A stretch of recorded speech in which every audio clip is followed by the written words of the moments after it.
My name is Meredith, and along with my fellow students Jacob and Stephen, we're presenting on religion, power, and conflict for our Sociology of Religion class. First, we wanted to define two of the words that we're going to use consistently throughout our presentation: war and conflict. War is a state of armed conflict between different nations or states or different groups within a nation or state. Conflict can be defined as a serious disagreement or argument, typically a protracted one. While there are many types of governing power, divine right has been practiced as a governing force for hundreds of years in all parts of the world. Divine right is represented in many ways, varying on the country practicing it. In China, one had to be a good ruler and had to make sure the people who were under your control were happy. Overall, if the society did not work out well, you would lose your command and the people are happy to overthrow you. In Japan, a ruler's authority was believed to come from the goddess of sun, and the rulers that would come after would be direct descendants of her. However, in Christian countries, kings could disregard their subjects as they are considered to only be accountable to God rather than the people of their kingdom. Therefore, the king's acts could not be opposed, as those who opposed them would be considered to be opposing their God. In Islamic countries, they claim that, quote, ideal and only appropriate political structure is a theocracy, unquote, or the rule of God, and how Allah rules through humans.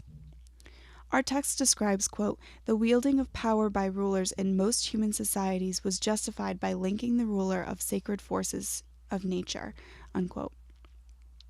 In the Christian New Testament, in his letter to the Romans, St. Paul states, quote, let every person be subject to the governing authorities, for there is no authority except from God, and those that exist have been instituted by God. There he who resists the authorities resists what God has appointed, and those who resist will incur judgment, unquote. This is from Romans 13, 1-2. Next, we talk about an article written by author Andrew Sullivan, who wrote depicting the terrorist attack that occurred on September 11, 2001 as acts of a religious war. He mentions the Taliban's regime are messages full of religious argument and theological language.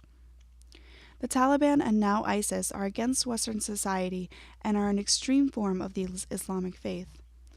Quote, religion is never simply on one side or the other of social conflicts.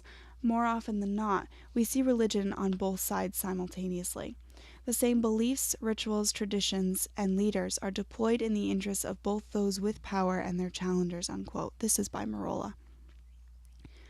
Within Sullivan's article, it calls attention to bin Laden stating the war between Western society is a war of unbelief and unbelievers.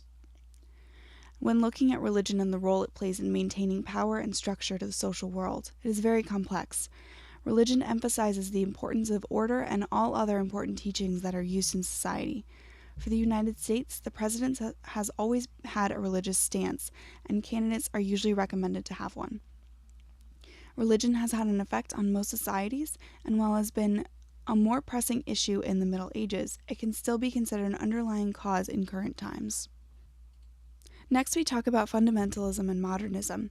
Fundamentalism can be defined as a form of a religion, especially Islam or Protestant Christianity, that upholds belief in the strict, literal interpretation of the scripture. Fundamentalists tend to believe that religion shall remain the same no matter what, and follow the scripture of that religion strictly. However, modernism is a movement towards modifying traditional beliefs in accordance with modern ideas, a movement towards individual freedom of speech, religion, and sexuality. Modernists are the people that would like to change traditional beliefs to benefit the people and expand their rights. While both of these groups reside in Islamic countries as well, this has led to conflict and eventually war between the two groups. As we look at how religious conflicts start, looking back over just a decade, there have been 24 wars that have been accounted for, having started with a religious background, according to Reichler. When looking at religious conflicts, there are other variables to look at. Religion simply takes the face of the conflict, but of course there are other variables to take note of. This table shows the cross-impact analysis of conflicts in which religion is involved. What the table shows is 6 variables in the middle, and together they make the conflict. The more of the 6 variables means more pressure towards the conflict, while less of the 6 variables means moving away from the conflict. It shows what other parts are at play with religion at the top and the others below it. When looking at the 24 wars with a religious dimension according to Reichler, we see 2 instances of disagreements between sects. In 1969 in Northern Ireland, it was Catholics versus Protestants, and in Yugoslavia in 1991, Serbian Orthodox Christians and Roman Catholic Christians were engaged in war. Among these, we also found a trend of 8 different religious sects against central government. However, among the 24, there were no other clear trends. Our last slide shows a few of the sources we got our information from. We appreciate everyone taking the time to listen to our presentation.